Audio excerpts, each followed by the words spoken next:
Você é filho do meio também? Se for, assiste esse vídeo. Se você tem irmão que é filho do meio, manda esse vídeo pra ele. Ou assiste pra você entender o seu irmão ou sua irmã que é filho do meio, porque é real. Olá, gente, tudo bem? Bem-vindas ao Dodi, bem-vindos ao Dodi. É, se inscrevam no canal. Se você não está inscrito nem inscrita, aproveita para se inscrever, para ajudar o Dodi a crescer. E me segue nas redes sociais, que meu, vai que você não me conhece, né? Quer conhecer melhor.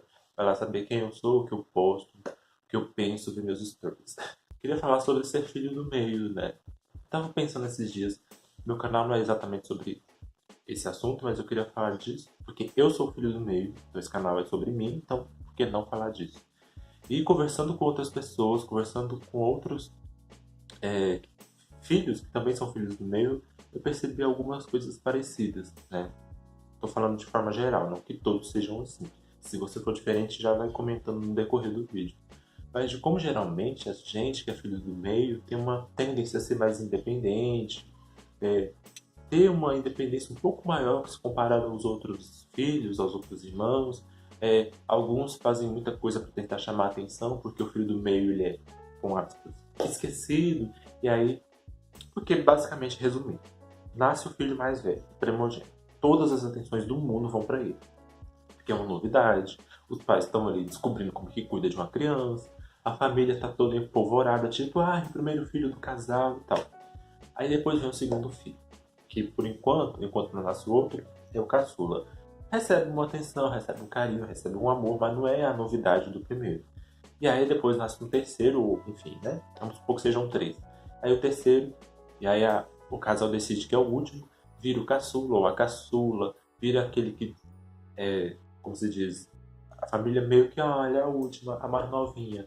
Aí volta aquela empolgação, volta aquela coisa, né, de meu Deus, é o mais novo, tem que cuidar, tem que proteger.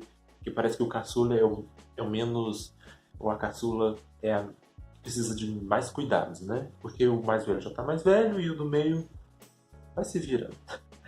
E aí a gente percebe aquela coisa da síndrome do filho do meio, né? Se você não viu, não conhece, vai lá no Google e pesquisa rapidinho o que é isso, que é basicamente o filho do meio se sentir ali meio isolado, ou não necessariamente isolado, mas perceber que assim, o rolê dele, ele mesmo tem que fazer boa parte do tempo, porque o filho mais velho recebeu boa parte das atenções quando ele. Boa parte das atenções antes dele nascer, quando ele nasceu não foi tanto novidade assim, e agora o filho mais novo é o que tem todas as atenções. Não é sobre os pais não cuidar, sobre a família não dar atenção, sobre os parentes não darem atenção. Mas é que boa parte do tempo o filho do meio está ali tentando se descobrir, tentando entender por que, que a atenção é tão dividida, né?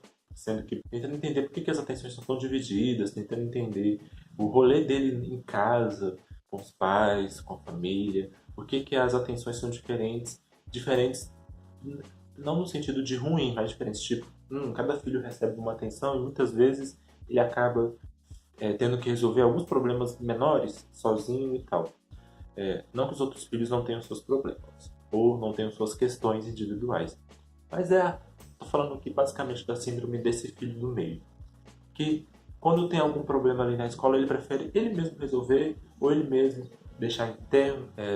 Ele acaba ali tentando resolver seus problemas, né? Por exemplo, ali como eu disse, da escola, ele mesmo tenta resolver uma coisa ou outra. Tem um probleminha pessoal ou emotivo, ou que está incomodando, ele acaba tentando resolver e tal. Porque, tipo, ele percebe que, eu não vou tirar atenção agora, porque às vezes tem um problemão com o filho mais novo, ou um problemão com o filho mais velho, que tá procurando emprego, ou a filha mais nova que não tá querendo ir pra escola, e aí fica aquela bagunça de tentar resolver os problemas mais urgentes desses filhos, e aí o filho do meio meio que, deixa eu resolver isso aqui sozinho, porque esses outros aqui são muito dependentes.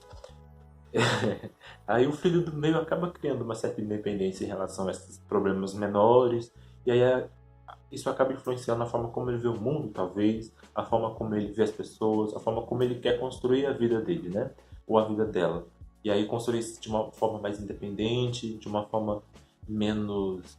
É, menos dependente, tentar ser mais independente, tentar ser ele mesmo, acaba se tornando muitas das vezes uma pessoa mais livre, uma pessoa menos cheia de amarras, menos cheia de limitações, não sempre, tá?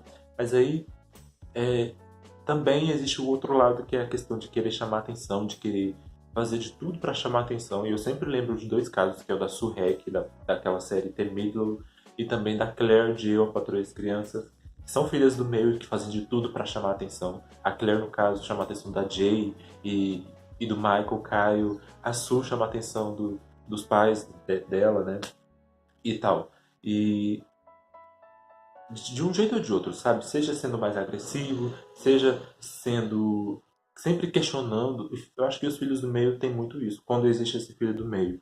Sempre questionar a ordem da casa, questionar os valores de casa, questionar as pessoas de casa, ou tentar se mostrar diferente demais, ou acabar se tornando uma pessoa mais diferente por conta de toda essa experiência de ser um pouquinho mais independente, de ter que resolver os seus rolês sozinho, ou muitas vezes forçadamente mesmo questionar, ser mais agressivo ou ser mais criar propositalmente alguns tipos de problema para chamar atenção para si, para chamar atenção para si próprio, para ver se a família, opa, temos aqui alguém, né?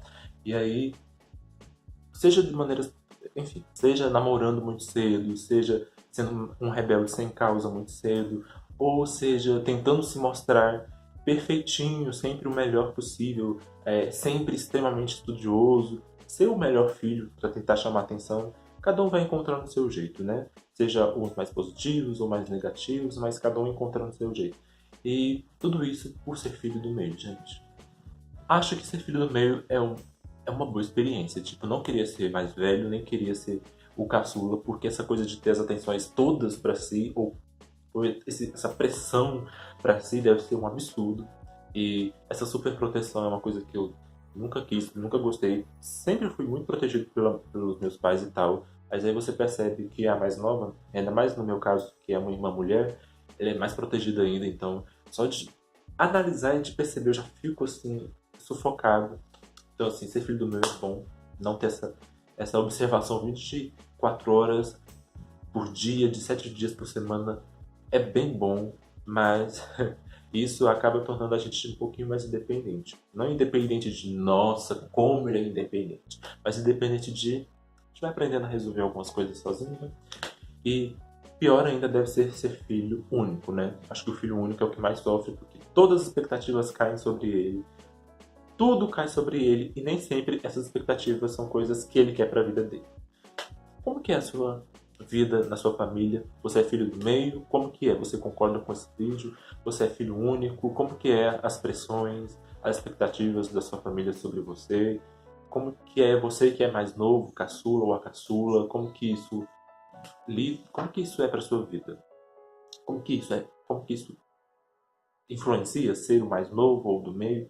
Essas questões não estão desligadas de outras, né? Por exemplo, se você é a caçula e é mulher, o fato de você ser mulher influencia os cuidados a forma que a sua família vai te tratar, que seus pais vão te tratar. Se você for LGBT, se você é uma pessoa, foi uma criança negra e é, né, uma pessoa negra, mas vocês entenderam, né? Eu acho que a posição dos filhos diz muito sobre como eles vão sendo cuidados e tratados pela família, né? E não vem dizer que não, porque sim, existe muita diferença do mais velho para o do meio e para o caçula, na forma como eles são tratados, na forma como eles reagem a esse tratamento. Não vem dizer que não, porque sim. E não é sobre gostar menos ou gostar mais, de que os pais gostam mais ou gostam menos de tal filho, mas é sobre, tipo, entendeu? Se o mais velho, o filho primogênito é a grande novidade. Então os outros, não é que caiu o interesse, mas é que você já sabe mais ou menos como que cuida de um filho, né? Os cuidados básicos, aquela emoção passa, isso é natural, isso é coisa humana. Isso não tem por que afetar o emotivo. Afeta o emotivo da criança ou do adolescente, porque os hormônios, né?